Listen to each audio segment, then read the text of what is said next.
네, 오늘은 여기 또 지금 우리가 드리는 예배에 대해서, 예배에 관한 말씀에 대해서 함께 하나님의 말씀을 경청하고자 합니다.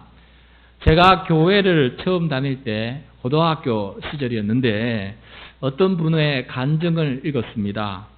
주일 성수와 예배가 어떤 의미가 있는지 알려주는 그러한 간증이었어요.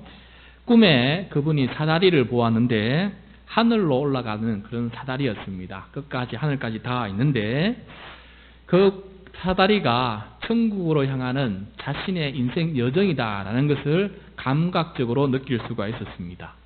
그런데 그 사다리를 자세히 살펴보니까 군데군데 그 사다리의 계단이 빠져 있는 것을, 몇 개씩 빠져 있는 것을 보게 되었습니다. 그래서 이 사다리의 계단이 왜 군데군데 빠져 있을까 고민을 하다가 이 천사에게 물었습니다. 왜 내 계단에 군데군데 계단이 빠져 있느냐, 내 사다리에. 그러니까 그 천사가 하는 말이 주일 성수와 예배를 빠뜨린 날에는 그 사다리에 계단이 빠져 있다라고 이렇게 얘기를 했다고 합니다. 이 간증은 저에게 큰 영향을 주었습니다. 구약 성경에는 안식일을 어기는 사람은 죽일지라라고 말씀하고 있는데, 그러나 그 말씀보다 이 간증이 제 머리에 확 박혔습니다.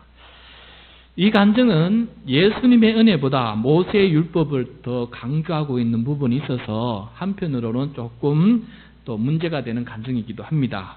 구원은 하나님께서 주시는 전적인 선물이기 때문에 우리 인간의 공로를, 우리가 주일 성수를 지키나 마냐에 따라서 우리가 구원을 얻는 것이 아니다라는 것을 우리가 이미 알고 있기 때문에 이 간증을 살짝 오해할 수도 있을 것입니다. 또 이 간증이 한편으로는 두려운 그런 내용이기도 할 것입니다.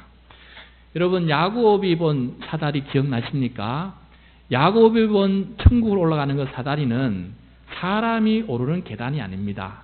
그 천국으로 올라가는 그 야곱이 본 사다리는 천사가 오르락 내리락 하는 사다리이지 사람이 오르고 내리는 사다리가 아닙니다. 그 말은, 사다리라는 그 비유는 하나님께서 우리에게 은혜를 내려주시는 통로이고 하나님께서 우리에게 내려오시는 통로이기 때문에 우리의 사다리에는 그 가운데 계단이 빠져 있을 수가 없습니다. 그러나 어쨌든 그때에는 저에게는 큰 도전이었어요. 매일 학교에 가야 공부를 할 수 있다 하는 그러한 규칙이 있었고, 또 결석 일수가 많으면은 학교를 졸업할 수 없는 그런 규칙이 있었기 때문에 저에게는 반드시 학교를 가야만 되는 인생을 살고 있었던 시절입니다. 그런 시절이기 때문에 이 간증은 저에게 큰 영향을 주셨습니다. 그래서 그때 저는 이렇게 다짐을 했습니다. 나의 천국 사다리에는 한 계단도 빠진 일이 없도록 하겠다. 나의 이 천국 사다리에는 한 계단도 빠진 일이 없도록 하겠다. 그때 그 결심을 하겠습니다. 구약 성경에 따르면 하나님 이스라엘 사람들은 1년에 3번 꼭 예루살렘 성전에 가서 예배를 드려야 하는 그러한 특별한 예배가 있었습니다. 필수 의무사항인데 3대 절기 예배라고 하지요. 그래서 이 예배는 결코 빠지면 아니 됩니다. 그 예배는 바로 6월절 예배, 그 다음에 7.7절 예배, 마지막 3번째는 초막절 예배입니다. 이거는 배울 때는 잘 암기하는데 한 번 더 지나버리면 이게 뭐가 어느 예배인지 자꾸 헷갈릴 때가 많은데, 자, 먼저 6월절 예배는 이른 봄에 보리를 추수하게 하신 하나님께 감사하면서 드리는 예배가 6월절 예배입니다. 두 번째 7.7절 예배는 이른 여름에 밀을 추수하게 하신 하나님께 감사하면서 드리는 예배가 이 7.7절 예배입니다. 그리고 마지막으로 초막절 예배는 가을에 포도와 올리브를 추수하게 하신 하나님께 감사하면서 드리는 예배가 바로 이 초막절 예배입니다. 모두 다 추수 감사 예배입니다. 이 세 번의 추수 감사 예배는 모든 이스라엘 성도들이 예루살렘 성전에 찾아와서 예배를 드리게끔 하였습니다. 그래서 오늘 이 세 가지 예배에 대해서 설명을 하고 있는데, 가장 소중한 예배이고 모두가 참여하는 예배이기 때문에 이 예배의 말씀을 통해서 우리가 드리는 예배는 어떠해야 되는지에 대해서 함께 배우고 또 실천할 수 있는 그런 귀한 시간이 되었으면 좋겠습니다. 사랑하는 성도 여러분, 우리는 왜 예배를 드리는 것일까요? 사랑하는 성도 여러분, 우리는 예배를 어떻게 드리는 것이 바람직할까요? 또 예배의 즐거움과 기쁨은 어디에서 찾을 수 있을까요? 한 가지씩 하나님께서 뭐라 말씀하시는지 함께 경청해 보도록 하겠습니다. 첫째, 예배는 사유하는 예배입니다. 예배는 사유하는 예배입니다. 사유한다라는 말은 생각할 사자, 생각할 유자가 합쳐져서 무엇인가를 생각하고 또 생각한다라는 말입니다. 그러므로 사유란 어떤 사람이나 이 일을 기억한다라는 뜻도 있습니다. 그래서 어떤 것을 기억하고 그것에 대해서 깊이 생각하는 것, 이것이 바로 예배다라는 것을 말씀해 주고 있습니다. 오늘 우리는 예배드리면서 무엇을 사유하고 있습니까? 무엇을 생각하고 또 생각하고 있습니까? 하나님께서는 이것을 사유하는 예배가 되어야 된다라고 우리들에게 가르쳐주고 있는데 3절 말씀을 우리 같이 읽도록 하겠습니다. 시작. 유교병을 그것과 함께 먹지 말고 이래 동안은 무교병 곧 고난의 떡을 그것과 함께 먹어라. 이는 내가 애굽 땅에서 급히 나왔음이니 이같이 행하여 내 평생에 항상 내가 애굽 땅에서 나온 날을 기억할 것이니라. 자, 6월절 절기 예배를 드리면서 7일 동안 유교병을 먹지 말고 무교병을 먹어라 하십니다. 그래서 무교병이라는 것은 누룩을 넣지 않은 떡입니다. 그래서 부풀지 않아서 이 얇고 단단한 그런 떡이 되겠습니다. 그러니까 먹기에는 불편한 떡이죠. 부드럽지 못한 떡입니다. 이러한 무교병을 먹게 된 계기가 있습니다. 이스라엘 백성들이 애굽에서 탈출하여 나올 때 급히 나와야 했기 때문에 누룩을 넣어서 떡을 부풀릴 그런 시간적인 여유가 없었습니다. 그래서 급하게 먹을 음식을 만들기 위해서 누룩 없이 바로 떡을 구웠습니다. 그것이 바로 무교병입니다. 무교병. 그래서 그 떡을 가리켜서 한편으로는 고난의 떡이다라고도 합니다. 왜냐하면은 애굽을 탈출하여서 애굽 땅에서 고난을 겪으면서 그 광야의 고난의 길에서 먹었던 떡이었기 때문에 이 무교병을 가리켜서 고난의 떡이다라고 이렇게 말하기도 합니다. 그래서 6월절 예배자는 고난의 떡인 무교병을 해마다 7일 동안 먹으면서 과거의 애굽 땅에서 나온 날을 기억하면서 그것을 사유하면서 감사 예배를 드렸습니다. 자신들을 애굽의 종살이에서 구원해 주신 것을 기억하고 또 생각하면서 감사하는 것이 바로 예배를 드리는 이유다라는 것을 말씀하고 있는 것입니다. 6월절뿐만 아니라 7절 예배도 마찬가지입니다. 여러분 12절 말씀 같이 읽겠습니다. 시작. 너는 애굽에서 종되었던 것을 기억하고 이 규례를 지켜 행할지니라. 자, 예배 때마다 애굽에서 자신들이 종살이 했던 것을 기억하고 그 종살이에서 구원하여 주신 하나님을 기억하며 생각하면서 감사드리라 라고 말씀하고 있어요. 또 초막절에 보면 실제로 7일 동안 집에서 살지 아니하고 바깥에 나와서 텐트를 치고 그렇게 살았습니다. 그렇게 텐트를 치고 산 이유는 광야에서 40년 동안 텐트를 치며 살았던 그것을 기억하기 위해서, 그리고 그 가운데서 우리를 지금과 같이 약속의 땅으로 인도해 주신 하나님께 감사하기 위해서 그렇게 예배를 드리게 되었다는 것입니다. 여러분, 우리 기독교 예배에서 무교병에 해당되는 것이 있다면 바로 성찬식의 떡과 잔입니다. 성찬식을 통해서 우리가 먹고 마시는 이 떡과 잔은 바로 우리가 늘 기억해야 될 예수 그리스도에 관한 우리를 위해서 행하신 예수님의 구원의 행위가 되겠습니다. 원래 기독교 예배는 매 주일마다 성찬식이 진행이 되었습니다. 매번 예배를 통해서 떡과 잔을 마셨다라는 것입니다. 예배 때마다 예수님께서 우리를 죄의 종에서 구원하여 주신 것을 늘 기억하면서 감사하면서 그렇게 그 예배를 드리게 되었습니다. 그런데 예배에서 기억하고 생각한다라는 것은 단순히 과거의 이 사건을 회상하는 그런 차원이 아닙니다. 과거의 사건이 지금 바로 여기에서 현재화되고 또 재현된다, 다시금 그것이 실행된다라는 의미에서 그것을 기억한다라는 것입니다. 과거의 제자들이 예수님께 떡과 잔을 받았다라고 그렇게 회상하는 것으로 끝나는 것이 아니라 내가 직접 예수님 앞에 나와서 예수님께서 주시는 떡과 잔을 내가 직접 받아서 먹어서 예수님의 살과 피가 내 몸속에서 하나가 된다 하는 그러한 마음입니다. 그러한 재현입니다. 그러므로 성찬식은 과거의 사건을 떠올리는 수준이 아니라 그것이 실제로 내가 참여하는 그런 기억입니다. 그것이 바로 사유하는 예배의 본질한 의미가 되겠습니다. 사랑하는 성도 여러분, 우리 교회는 매월 1회 성찬식을 거행합니다. 다른 교회에 비하면 참 많이 하는 편입니다.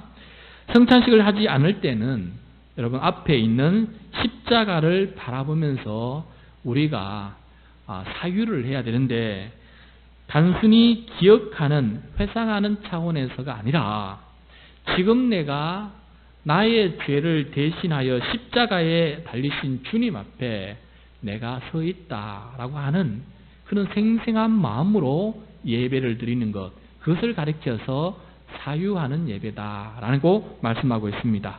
그것이 바로 죽은 예배가 아니고 산 예배가 되겠습니다. 이러한 사유가 있을 때 예배는 참된 예배가 되고 감사와 감격이 내 마음속에서 일어나게 될 것입니다. 사유함이 없이 드리는 예배는 감사와 감격이 사라지게 될 것입니다. 왜냐하면 그것은 단순히 종교적인 행위에 그치고 말 것입니다. 어느 경건한 장로님과 죄가 많은 그런 창녀가 함께 예배를 드렸습니다. 이 경건한 장로님은 자신이 죄를 짓지도 않은 것에 감사하고 자랑하고 11조 드린다고 또 자랑하면서 그렇게 거룩하게 예배를 드렸습니다. 그런데 그 장로님의 마음에는 감사도 없고 겸손함도 없고 자기 자랑이 가득하였습니다. 그러니까 이 예배가 참된 하나님 앞에서 드리는 참된 산 예배가 아니고 하나의 종교적인 요식 행위에 지나지 않고 있었습니다. 그런데 죄를 많이 지은 장녀는 예배를 시작하면서부터 끝날 때까지 계속해서 우는 것입니다. 왜냐하면 자신이 차마 하나님 앞에 얼굴을 들 수 없는 그런 죄인임을 알았기 때문입니다. 시종일관 용서를 구했고 십자가를 통해서 용서하시는 하나님 앞에 또 감사하면서 울기도 하였습니다. 그리고 그가 그렇게 끝까지 울고 있었던 이유 중에 하나는 이제 이 예배를 드리고 나가면은 다시 돌아가면은 그 일이 반복되는데 이 죄악의 톱니바퀴에서 이 구렁텅이에서 하나님 저를 건져 주십시오. 제 힘으로는 건져날 수가 없습니다. 라는 그런 애타는 심령으로 불쌍히 여겨달라고 그렇게 주님 앞에 울며 기도하는 사람이 바로 이 여인이었습니다. 여러분, 이 장로님과 이 여인 중에 어느 사람이 하나님 앞에 살아있는 예배를 드리고 진실로 사유하는 예배를 드리고 있는 사람입니까? 어느 예배자가 예수님의 십자가를 지금 이 자리에서 기억하면서 그 구원의 사건을 재현하고 있는 사람입니까? 우리의 예배가 십자가를 바라보며 예수님의 찢기신 살과 흘리신 피를 생생히 믿음으로 기억하면서 그 앞에서 우리가 예배를 드린다면은 우리의 마음속에는 감사와 감격이 일어날 수밖에 없고 그 예배를 통해서 살아계신 하나님 앞에 우리가 진심으로 예배드릴 수 있는 사람이 될 것입니다. 그러한 사유하는 예배자가 다 될 수 있기를 축복합니다. 둘째, 예배는 공유하는 예배입니다. 공유하는 예배다. 공유한다라는 말은 함께 함께 또 가진다라는 뜻입니다. 함께 가지는 예배다. 다시 말해서 우리가 함께 존재하고 함께 소유한다라는 것입니다. 먼저 예배는 함께 모여서 드리는 것입니다. 예배는 혼자 드리는 것이 아닙니다. 예배는 그 자체가 함께 있는 것입니다. 함께 하는 것입니다. 함께 모이라는 하나님의 말씀을 함께 경청하도록 하겠습니다. 8절 말씀 같이 읽겠습니다. 너는 엿새 동안은 무교병을 먹고 일곱째 날에 내 하나님 여호와 앞에 성회로 모이고 일하지 말지니라. 자, 하나님 여호와 앞에 성회로 모이고 일하지 말라 하십니다. 예배는 사람 앞에서가 아니라 하나님 앞에서 사람이 모이는 것입니다. 하나님 앞에 모이다 보니 그 모임을 가리켜서 성회라 그럽니다. 거룩한 모임이 되는 것입니다. 예배는 하나님 앞에서 함께 같은 시간, 같은 공간을 공유하는 것, 이것이 바로 예배입니다. 우리 16절과 17절 말씀 계속해서 읽겠습니다. 너의 가운데 모든 남자는 1년에 3번 곧 무교절과 77절과 초막절에 내 하나님 여호와께서 택하신 곳에서 여호와를 배웁되 빈손으로 여호와를 배웁지 말고 각 사람이 내 하나님 여호와께서 주신 복을 따라 그 힘대로 드릴지니라. 하나님 앞에 함께 모일 때 빈손으로 모이지 않습니다. 하나님께서 주신 복을 따라서 그 힘대로 하나님께 드립니다. 그래서 힘대로 드린다라는 말은 최선을 다해서 자원하는 심령으로 드린다라는 말입니다. 추수한 곡식이나 키운 소나 양을 하나님 앞에 정성껏 드리는 것입니다. 왜냐하면 그것들이 모두 하나님께서 주신 복이기 때문에 그렇습니다. 예물을 하나님께 드리는 것은 하나님께서 주신 복을 공유하는 것입니다. 그렇게 드려진 이 곡식과 소와 양은 토지가 없는 레위인들과 또 가난한 사람들, 즉 고아와 과부와 나그네와 함께 나누는 것이 되었습니다. 우리 11절 말씀 같이 읽겠습니다. 너와 내 자녀와 노비와 내 성중에 있는 레위인과 및 너희 중에 있는 객과 고아와 과부가 함께 내 하나님 여호와께서 자기의 이름을 두시려고 택하신 곳에서 내 하나님 여호와 앞에서 즐거워할지니라. 네. 하나님께 드린 것은 이웃과 함께 공유하는 것으로 변화가 됩니다. 그러니까 하나님께서 주신 복을 이웃과 나누어 가지는 것이 바로 공유하는 예배입니다. 하나님 사랑이 이웃 사랑으로 변화되는 그 과정이 예배 가운데에서 일어나고 있다는 것입니다. 여러분, 우리는 예배를 통해서 함께 성전에 모여 있음으로 말미암아 이 시간과 이 공간을 공유하고 또 우리의 소유를 공유하는 예배를 드리고 있습니다. 이러한 공유는 하나님의 집, 성전에서 함께 모이는 것이고 하나님께 거룩한 예물을 드림으로 하나님께서 주신 복을 나누어 가지는 것입니다. 이러한 공유가 있는 것이 예배라고 하나님께서 말씀하고 있습니다. 어떤 사람이 교회 가는 시간이 아깝고 사람 만나는 것이 귀찮고 또 헌금하는 돈이 아깝고 그렇다고 예배를 드리지 않을 수는 없어서 인터넷 예배를 드린다고 합니다. 요즘 인터넷으로 예배를 생중계하는 교회가 많이 있습니다. 그래서 스마트폰으로도 예배 중계를 볼 수 있는 시대가 되었습니다. 그런 예배가 여러분 바람직한 예배이고 하나님께서 원하시는 예배일까 한번 생각해 봅시다. 제가 장신대 신학대학원을 졸업할 때 쓴 논문이 사이버 공간과 사이버 교회에 대한 그런 논문이었습니다. 사이버 공간이라는 쉽게 말하면은 컴퓨터나 스마트폰 저장 장치가 인터넷을 통해서 연결되어서 만들어진 가상의 공간을 가리켜서 사이버 공간이다라고 말을 합니다. 현실에서 이루어지는 많은 부분들이 이 가상 공간에서도 이루어집니다. 예를 들어서 우리가 은행을 직접 찾아가지 않고도 이 가상 공간에 있는 은행을 통해서 돈을 입금하기도 하고 출금하기도 하고 이체할 수도 있습니다. 그래서 이러한 사이버 공간도 선과 악이 존재하고, 그렇기 때문에 이 사이버 공간도 하나님의 다스림, 하나님의 나라가 이루어져야 하는 공간이다. 그래서 사이버 공간도 하나님의 은총의 공간이 되어야 한다라는 것이 제 논문의 내용이었습니다.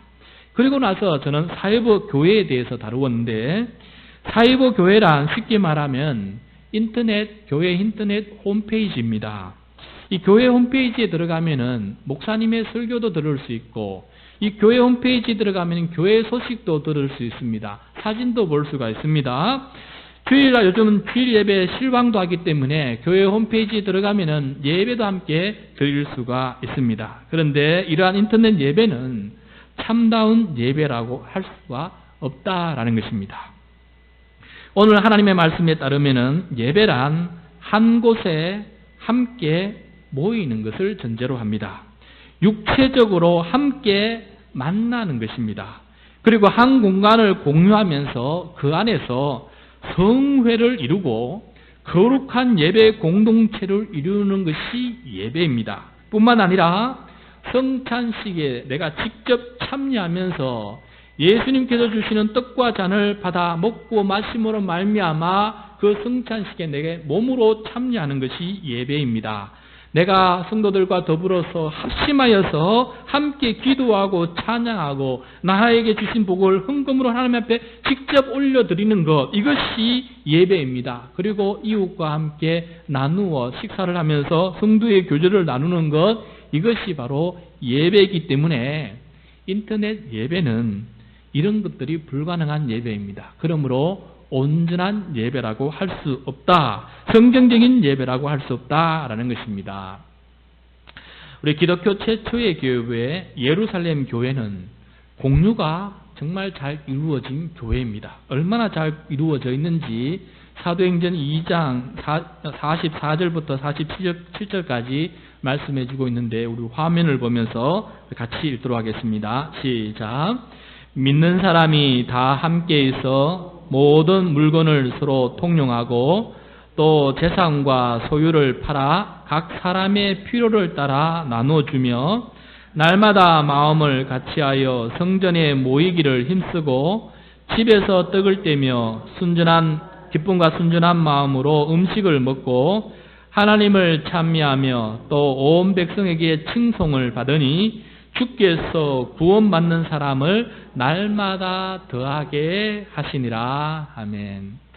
자, 믿는 사람이 다 함께 있는 것이 예배라고, 서로 나누는 것이 예배라고, 떡을 떼며 성찬에 참여하는 것이 예배라고, 또한 함께 식사를 나누는 것이 예배라고 초대교회의 모습을 통해서 우리들에게 잘 가르쳐주고 있습니다.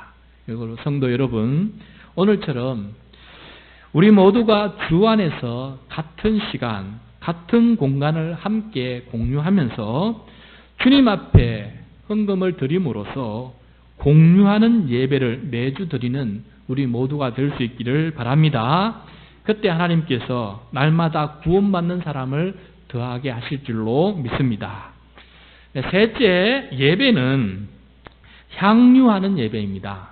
향유라는 것은 누릴 향과 가질 유, 그러니까 내가 어떤 것을 누려서 그것이 내 것으로 가진다는 것입니다. 향유한다는 것은 그것을 즐겁게 누려서 그것이 내 것이 된다는 것입니다. 예를 들어서 우리가 문화생활을 향유한다라고 하는데, 그 말은 우리가 문화생활을 누림으로써 그 문화생활이 내 것이 됨으로써 즐겁게 그 생활이 내 삶의 한 일부가 되는 것, 이것이 바로 향유한다라는 것입니다. 그래서 이 향유한다는 것은 즐긴다라는 뜻이 그 속에 포함이 되었고, 반복적으로 즐거움을 누린다라는 것이, 또 기쁨이 충만하다는 것이 그 속에 포함이 되어 있습니다. 하나님께서는 예배를 통해서 즐거움과 기쁨을 가지라라고 우리에게 말씀하고 있습니다. 우리 14절, 15절 말씀 우리 같이 읽겠습니다. 시작. 절기를 지킬 때에는 너와 내 자녀와 노비와 내 성중에 거주하는 레위인과 객과 고아와 과부와 함께 즐거워하되 내 하나님 여호와께서 택하신 곳에서 너는 이래 동안 내 하나님 여호와 앞에서 절기를 지키고 내 하나님 여호와께서 내 모든 소출과 내 손으로 행한 모든 일에 복을 주실 것이니 너는 온전히 즐거워할지다. 자, 내 하나님 여호와 앞에서 즐거워해라. 그것이 바로 예배가 주는 또 감동이다라고 말씀하고 있습니다. 이 즐거움에 참여하는 대상은 나 혼자뿐만 아니라 나 홀로 이 즐거움에 참여하는 것이 아니라 나와 내 자녀와 노비와 뿐만 아니라 레위인과 또 가난한 자들, 객과 고아와 과부까지 모두가 한자리에 모여서 이 안에서 함께 즐거워하는 것이 예배다라고 주님께서 말씀하고 있습니다. 여러분, 예배를 드릴 때 하나님께 곡식과 소와 양을 드립니다. 그리고 그것들은 그 곡식과 소와 양으로 음식을 만들어서 함께 나누어 먹었습니다. 즐겁게 찬양하고 함께 노래하면서 삶의 이야기를 나누고 승도의 교제를 나누면서 즐거움과 기쁨의 잔치가 이어졌습니다. 이것이 바로 향유하는 예배의 모습입니다. 식탁, 또 식탁의 나눔, 이 밥상 공동체의 즐거움과 기쁨이 바로 예배를 향유하는 방법 중에 하나였다라고 우리에게 말씀해 주고 있습니다. 아니, 주된 방법이었다. 가장 핵심적인 방법이었다는 것을 우리들에게 말씀해 주고 있습니다. 여러분도 잘 알다시피 예수님의 별명에는 세 가지가 있었는데 그 첫 번째는 죄인의 친구였고, 두 번째는 포도주를 즐기는 사람이고, 세 번째는 먹기를 탐하는 자였습니다. 근데 이 모든 세 가지 별명이 어디에서 비롯되었느냐 하면은 바로 식탁에서 비롯되었습니다. 예수님의 식탁은 항상 죄인들이 함께 하고 있었습니다. 왜냐하면 예수님은 그 죄인들을 식탁으로 초대하였기 때문에 그렇습니다. 그래서 예수님의 별명이 죄인의 친구입니다. 또 예수님은 그 식탁에서 항상 떡과 잔을 마셨습니다. 그러니까 그 안에는 늘 포도주가 함께 있었습니다. 그래서 별명 중에 하나는 포도주를 즐기는 사람이다 라고 되어 있어요.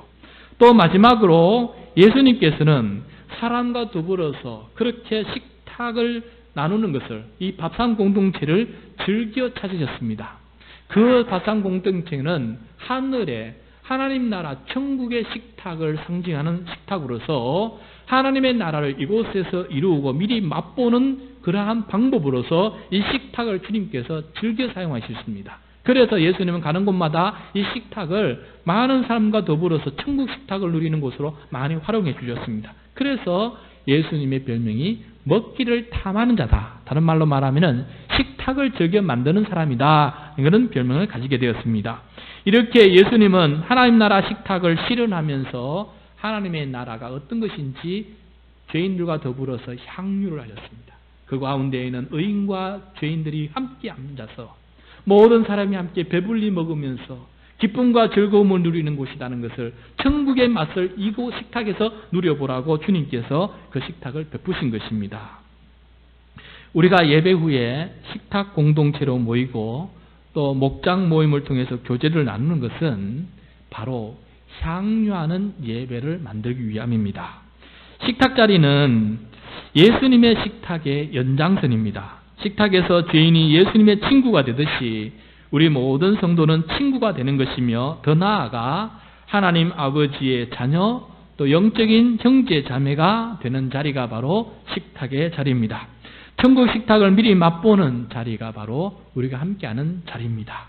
그리고 이어지는 목장 모임 교제를 통해서, 예배를 통해서 경험한 하나님의 말씀과 은혜를 우리 성도들과 더불어 나누면서 그 말씀을 향유하고 내가 받은 은혜를 나누면서 그 감사함, 기쁨을 향유하여서 그것을 즐기는 것이 바로 우리들의 목장 모임의 목적이 되겠습니다.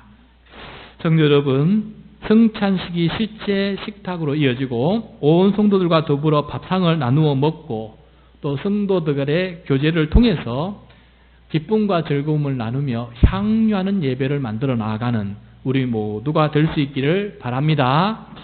말씀을 맺겠습니다. 우리 교회의 비전에는 5가지가 있는데 그 첫 번째 비전은 거룩한 공동체로 모이는 예배자입니다. 거룩한 공동체로 모이는 예배자. 거룩한 공동체로 모이는 예배는 사유하는 예배, 공유하는 예배, 향유하는 예배가 되어야 합니다. 다시 말해서 예배는 예수님의 구원을 생생히 기억하고 생각하면서 그 앞에 감사하는 그런 예배가 되어야 됩니다. 그 예배는 성도들이 함께 모여 시간과 공간과 재물을 공유하면서 거룩한 나눔의 공동체를 만드는 것이 바로 예배입니다. 또 예배는 하나님의 은혜를 식탁을 통해서 즐거움과 기쁨으로 누리면서 성도의 교제를 통해서 그 은혜를 내 것으로 삼는 것, 이것이 바로 향유하는 예배입니다. 우리 모두 다 사유하고 또 공유하고 향유하는 예배자가 다 될 수 있기를 축복합니다.